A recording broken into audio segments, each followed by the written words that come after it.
La Banque des Territoires s'investit beaucoup dans les Antilles françaises, notamment en Guadeloupe. Oui, tout à fait, tout à fait.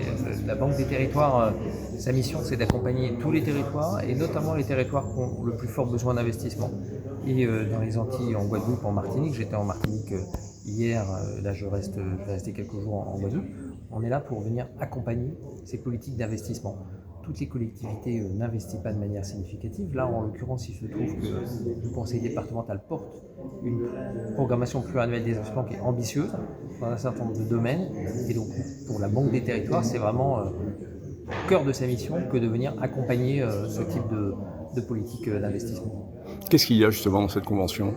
Dans cette convention, il y a le fait que la Banque des Territoires va mobiliser ces trois moyens principaux, à savoir de l'ingénierie, du prêt grâce à l'argent du livret A et de l'investissement dans ses fonds propres au service de certaines grandes politiques du département. C'est quoi ces grandes politiques? Ces grandes politiques, c'est la rénovation thermique des bâtiments, la rénovation ou la protection contre le risque sismique des collèges, des lycées.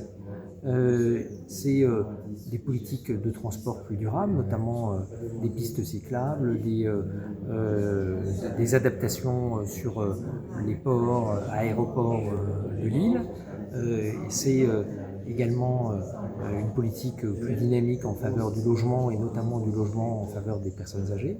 Et puis c'est enfin un soutien à la rénovation des grandes infrastructures et notamment des infrastructures d'eau et d'assainissement du département.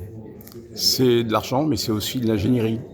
Tout à fait, c'est de l'ingénierie, donc ça veut dire qu'on cofinance à hauteur de 50% normalement et jusqu'à 75% en Outre-mer des études qui vont permettre de qualifier les besoins, qui vont permettre de déterminer la meilleure manière de financer ces investissements pour bien préparer dans les délais les plus rapides possibles les investissements qui sont indispensables au territoire.